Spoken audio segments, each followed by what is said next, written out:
भारतीय बल्लेबाजों ने एक बार फिर से मुसीबत मोल लिया और नतीजा यह हुआ कि चौथे क्रिकेट टेस्ट मैच के दूसरे दिन भारतीय टीम मुसीबत में आ गई है। क्या कुछ हुआ दूसरे दिन ये आज आपको बताऊंगा, लेकिन पहले बता दूं कि आप देख रहे न्यूज बाइस्कोप और मैं हूं राकेश रंजन। भारत और ऑस्ट्रेलिया के बीच चौथा क्रिकेट टेस्ट मैच मेलबर्न में खेला जा रहा है और उसका आज दूसरा दिन था और दूसरे दिन एक समय भारतीय टीम ठीक ठाक स्थिति में थी। 150 से ज्यादा का स्कोर हो चुका था।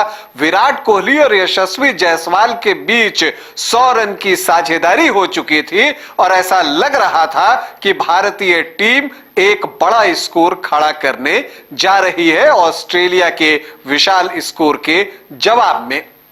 लेकिन तभी अचानक यशस्वी जायसवाल सामने की ओर गेंद को खेलते हैं मिड ऑन पर और तेजी से रन के लिए दौड़ते हैं क्योंकि कॉल उनकी थी, लेकिन विराट कोहली उस तरह से रिस्पॉन्ड नहीं करते और 82 के स्कोर पर यशस्वी जायसवाल रन आउट हो जाते हैं। 18 रनों से अपना शतक चूक जाते हैं, लेकिन यहां पर हुई चूक से भारतीय टीम मुश्किल में आ गई क्योंकि एक समय 153 पर 2 विकेट से स्कोर अचानक 164 पर 5 हो गया। मतलब कि 11 रन में भारत ने 3 विकेट गंवाकर अपने लिए मुसीबत मोल ले ली। वैसे अगर हम बात करें तो दूसरे दिन ऑस्ट्रेलिया जो कि कल 311 रन बना चुका था 6 विकेट के नुकसान पर, तो दूसरे दिन यह उम्मीद थी कि भारतीय गेंदबाज उन्हें 350 न सही 400 के अंदर तो आउट कर ही लेंगे। लेकिन कप्तान पैट कमिंस ने स्टीव स्मिथ के साथ एक शानदार शतकीय साझेदारी निभाई और 400 के आंकड़े को पार कर दिया और उसके बाद जो टेलेंडर्स आए उन्होंने भी थोड़ा थोड़ा योगदान दिया। लेकिन इन सब के बीच सबसे बड़ा योगदान आया स्टीव स्मिथ का, जिन्होंने अपना 34वां टेस्ट शतक लगाया और अब वो सुनील गावस्कर के बराबर हो गए हैं। विराट कोहली पीछे छूट गए हैं और यही बात स्टीव स्मिथ को महान खिलाड़ी बनाती है क्योंकि देखिए उनका फॉर्म भी इस सीरीज में बेहतर नहीं था, लेकिन जब उन्होंने पिछले टेस्ट में शतक लगाया तो देखिए बैक टू बैक सेंचुरी उनके लिए आई है और अब आप देखते हैं कि भारत के खिलाफ जो है उनके 11 शतक हो गए हैं।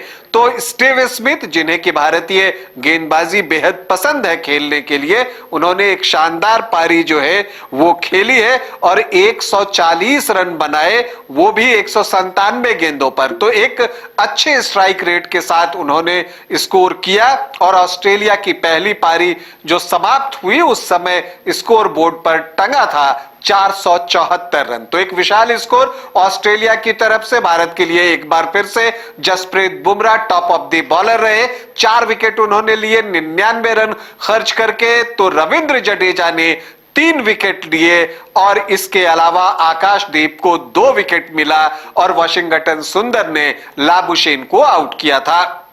जब भारतीय पारी शुरू हुई 474 रन पहली पारी में ऑस्ट्रेलिया के थे। भारत को एक अच्छी शुरुआत की दरकार थी।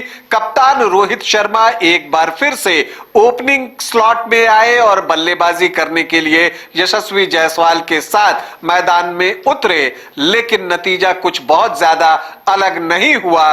दूसरे ही ओवर में पारी के रोहित शर्मा आउट होकर वापस पवेलियन लौट गए। एक शॉर्ट गेंद थी और ये जो इस पिच पर जो है एक आपको बाउंस जो दिखती है, जो थोड़ा रुक कर आती है, वहां पर वो रिस्ट से गेंद को लेग साइड की तरफ खेलने की कोशिश करते हैं और बोलेंड उनका कैच लपकते हैं और सिर्फ 3 रन बनाकर कप्तान रोहित शर्मा वापस पवेलियन लौट जाते हैं। लेकिन केएल राहुल एक बार फिर से सधी हुई शुरुआत करते हैं। गेंद उनके बल्ले पर आ रही थी, कुछ कवर ड्राइव उन्होंने बेहद खूबसूरत लगाए, लेकिन एक खूबसूरत गेंद पर ही उनकी पारी का अंत हुआ और यह खूबसूरत गेंद फेंकी थी ऑस्ट्रेलियाई कप्तान पैट कमिंस ने, और पैट कमिंस ने उन्हें साफ बोल्ड किया। भारत का स्कोर उस वक्त 51 रन था और उनके आउट होते ही स्कोर हो गया 2 विकेट के नुकसान पर 51 रन। राहुल ने 24 रनों का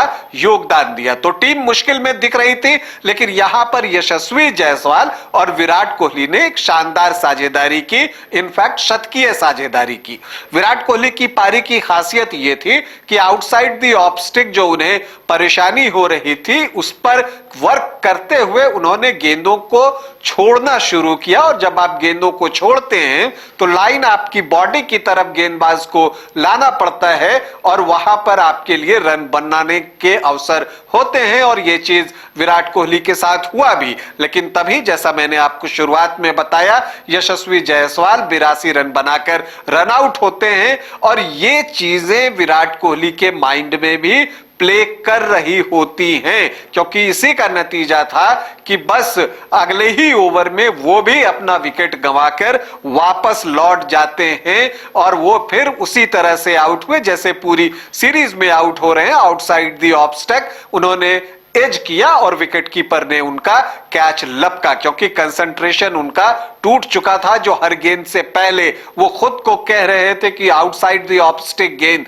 नहीं खेलनी है, वो यशस्वी जायसवाल के आउट होने की वजह से और वो जिस तरह से आउट हुए उस वजह से कंसंट्रेशन लेवल जो विराट का था वो टूटा और वो बाहर की गेंद के साथ छेड़खानी कर बैठे। और देखिए, एक समय, उस समय बस 20 मिनट के आसपास का खेल बचा हुआ था। ऐसा लग रहा था भारत 2 विकेट पर आज का दिन निकाल लेगा, और ऐसा होता तो तीसरे दिन भारत के लिए बड़ा स्कोर खड़ा करने का अवसर था, क्योंकि इस पिच पर कल भी बल्लेबाजी आसान ही रहने वाली है। तो खैर, भारत के जो बैटर्स बचे हुए हैं फिलहाल क्रीज पर ऋषभ पंत और रविंद्र जडेजा हैं, और मुझे लगता है कि इन दोनों को, और इसके बाद नीतीश रेड्डी और वाशिंगटन सुंदर, एक बैटिंग जो कर सकते हैं, ऐसे 4 बल्लेबाज आप कह सकते हैं, क्योंकि उसके बाद बुमराह और सिराज रह जाएंगे। तो इन चारों को कम से कम पैट कमिंस से प्रेरणा लेनी चाहिए कि किस तरह से उन्होंने एक छोर संभाले रखा, तेजी से रन बनाए। 49 रनों की पारी जो है पैट कमिंस ने खेली थी, तो एक उसी तरह की बल्लेबाजी की उम्मीद हम भारत के जो लोअर मिडिल ऑर्डर के बैटर्स हैं और जो लोअर डाउन के ऑर्डर्स हैं के बैटर्स हैं उनसे उम्मीद कर रहे हैं। तो तीसरे दिन क्या भारतीय बल्लेबाज ऐसा कुछ कर पाएंगे, यह देखना दिलचस्प होगा। फिलहाल आपके लिए सूचना यह है कि चौथे क्रिकेट टेस्ट मैच के दूसरे दिन खेल समाप्ति के समय भारत का स्कोर 5 विकेट के नुकसान पर 164 रन है, और अभी भी भारतीय टीम ऑस्ट्रेलिया की पहली पारी में जो 474 रन है उससे 310 रन पीछे है, और फॉलो ऑन बचाने के लिए अभी उसे 111 रन बनाने हैं। अभी के लिए इतना ही, इजाजत दें, नमस्कार।